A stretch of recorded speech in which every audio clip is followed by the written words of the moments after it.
بسم الله الرحمن الرحيم، اهلا وسهلا بحضراتكم. في كلام كتير بيتقال على قصه مروان عطيه واصل مروان عطيه لاعب طالب زياده في عقده. بص، هو مبدئيا اي لاعب يطلب زياده في عقده في الوقت الحالي فانت بتهزر. يعني الوقت الحالي المفروض ان اللعيبه يكون عندها دم واللعيبه تحاول تحترم نفسها وما تتكلمش في قصه زياده ماديه، لان الفرقه النتائج بتاعتها نوعا ما مش جيده. فانت بتتكلم على ان انتوا بتطلبوا ده والفرقه بتمر باوضاع سيئه. اما لو كنا بنكسب كنت عملتوا يا رجاله بالصلاه على النبي.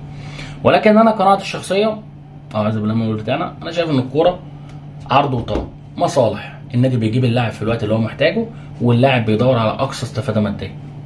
مروان عايز اقصى استفاده ماديه من الاهلي، حقك، والاهلي بيقول له مش وقتك واحنا المفروض نلتزم بالعقد، تمام. بس هي مشكله اللاعب المصري قصه اشمعنى، واصل اشمعنى فلان بياخد، واصل اشمعنى علان بياخد. يعني قصه المرتبات والفجوه بين المرتبات دي موجوده في العالم كله، بس هو اللاعب المصري عندنا لاعب بتاع اشمعنى، فاهم؟ اللاعب بتاع اشمعنى ده بياخد كذا واشمعنى ده بيعمل كذا. فالعقليه هنا في الجلاش مالهاش اي علاقه بالاحترافيه. فهو انت بتعمل عقود كبيره لبعض اللعيبه، انت نوعا ما بوظت الدنيا. لان انت في لعيبه عندك هتبدا تقول اشمعنى، زي ما كوكا نفسه قال اشمعنى، قال انا باخد في اقل من مليون وفي لعيبه تانيه بتاخد مش عارف كام. فهي قصه ماشيه هنا في مصر كده، ماشيه قصه اشمعنى، مش ماشيه ان ده ايجنت وصل الايجنت هيقعد وهيجيب رقم معين. لا، هي ماشيه اشمعنى. زي ما لاعب دلوقتي بيتفاوض معاك وبيقول لك اشمعنى ده بيعمل كذا اعلان وانا بعمل اعلانات قليله. فهي ماشيه اشمعنى. فقصه مروان عطيه في عز كل العبث ده قصه طبيعيه وقصه منطقيه جدا، في عز كل العبث اللي انت دخلت نفسك فيه. طب وانت دخلت نفسك فيه ليه؟ صفقه السوشيال ميديا عظيمه اقدر الاسوع بيها المنافس. هو من امتى الاهلي بيتضرب من السوشيال ميديا؟ يمكن من خلال فتره المجلس الحالي من اول ما بدات، ممكن وارد برضه من ايام ما تم الاختيار بتاع الصفقات وتم اختيار الصفقات على السوشيال ميديا، وارد برضه. يمكن شباب السوشيال ميديا نفسهم هم رشحوا موسيماني للتواجد في الاهلي، وارد برضه. فقصه اداره السوشيال ميديا نوعا ما الدنيا ما بتبقاش افضل حاجه، وده خير دليل. وهو ان يا معلم اوضه الملابس عندك بقى فيها مشكله. طب كل ده ممكن يتعدل امتى؟ هات مدرب. الموضوع سهل وبسيط، هات مدرب ويبدا يفرض نظام ويعمل سيستم. اللاعب يبقى عارف هو جزء من السيستم ولا مش جزء من السيستم. هتقولي طب المدرب ايه علاقته؟ ما هو اللاعب اللي هيتنطط عليك هيدور على بلان بي، هندور على لاعب تاني. مش هنفضل احنا خلاص بقى حاطين روحنا وحاطين مستقبل النادي على لاعب واحد او اتنين. هات مدرب بيفهم يعمل لك مشروع، طالما انت مستحرم تجيب مدير رياضي يعمل لك مشروع. مع ان الطبيعي انك تجيب مدير رياضي اجنبي عنده صلاحيات، بس هي مشكله الاهلي دايما في الصلاحيات.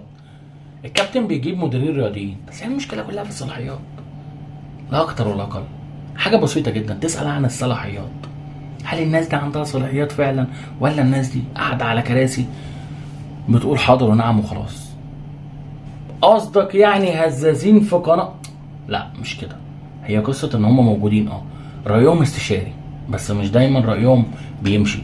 ليه؟ اصل مفيش رؤيه، لا رؤيه تعلو عن رؤيه رئيس النادي. ودي مشكله، ان انت دايما بتحاول تصدر للناس ان يا جماعه انا نادي مؤسسي، لكن الواقع انت نادي الفرد الواحد والشخص الواحد، ودي مصيبه في حد ذاتها. ولما تقعد تبص على اللي بيحصل دلوقتي، احنا نادي الفرد الواحد. ففي قرارات بتتاخد كده ما بتبقاش مفهومه، ومنها موضوع زيزو. لان موضوع زيزو فتح عليك فتحه سيئه جدا، وفتح عليك فتحه مليانه مشاكل. لان انت زي ما هتعلي زيزو هتعلي امام وهتعلي الشناوي اللي هو اصلا المفروض في اخر عقد ليه المفروض ما ياخدش الارقام دي، ولكن اصل احنا بنكرم. طب خلاص، طالما انت قررت انك ما تقلبهاش احترافي وقررت ان انت تقلبها بالحب، خلاص تمام، ما تكرم لعيبه زي دي. انت جبت التريزيجيه وبتديله عقد عالي، وجبت الشناوي وهو في اخر عقد ليه اصل هو ضحى كتير وهنديله عقد مرتفع. طب ليه ما تديش لمروان عقد؟ مروان كان بيلعب ومصاب بالمره بقى. ما انت طالما فتحت الباب، انت فتحت باب، هتقفله ازاي بقى؟ دي بتاعتك انت اللي حضرت العفريت، مش هتعرف تصرفه، خلاص براحتك. لكن قصه مروان طبيعيه في كل العبث اللي بيحصل ده، لا اكتر ولا اقل. طب الهجوم على مروان وقصه اصل احنا عملناك واحنا، انت ما عملتش مروان كده عشان انت بتحب مروان وعشان كنت شايفه غلبان وطيب، انت عملته عشان هو لما جه عندك بقى احسن 6 في مصر بس.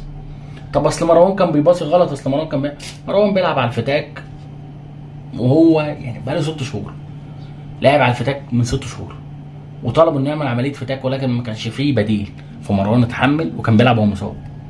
فانت بتتكلم في ايه؟ مروان قيمته الفنيه معروفه، ولكن المشكله انت اللي عملتها وانت اللي مش عارف تحلها.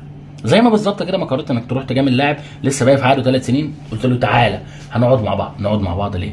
اصل معلش همدد لك عقدك. تمدد عقدي ايه يا عم؟ انا لسه باقي في عقدي 3 سنين. اصل انا هراضيك. طب خلاص طالما هتراضيني انا عايز اخد زي فلان الفلاني. لا احنا نأجل مفاوضات.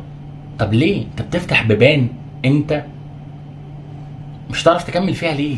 في حاجات غريبه الاداره بتعملها ومحدش بيتكلم فيها، ما تعرفش ليه. بس مش مهم، في كل حال من الاحوال نتمنى التوفيق لنادينا.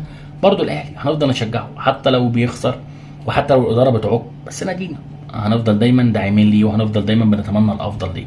ولكن كل الحكايه ان لما يبقى في حاجه غلط قولوا ان في حاجه غلط، لعل حد يسمع ويعرف ان هو بيعمل حاجه غلط، لان هو ممكن يكون فاكر ان هو بيعمل حاجه صح وحاجه هتفيد النادي، لكن الحقيقه ان هو بيلبسنا وبيلبس نفسه وبيودي النادي في حته صعبه. فمش عيب انك تنتقد النادي بتاعك علشان خاطر الافضل والاصلاح. مش كل واحد بينتقد حد وبينتقد حاجه هو عايز يكون في مكانه. يا عم عمرنا ما هنكون رؤساء للنادي، عمرنا ما هنكون موجودين في النادي ده، ولا حتى هنعتب باب النادي. بس كل الحكايه ان احنا محبين النادي ده، هو اللي بيبسطنا فعايزينه دايما ينجح. لكن الوضع الحالي والشكل اللي احنا ماشيين بيه ده ما بيبشرش النجاح في النهايه. مش هنضحك على بعض.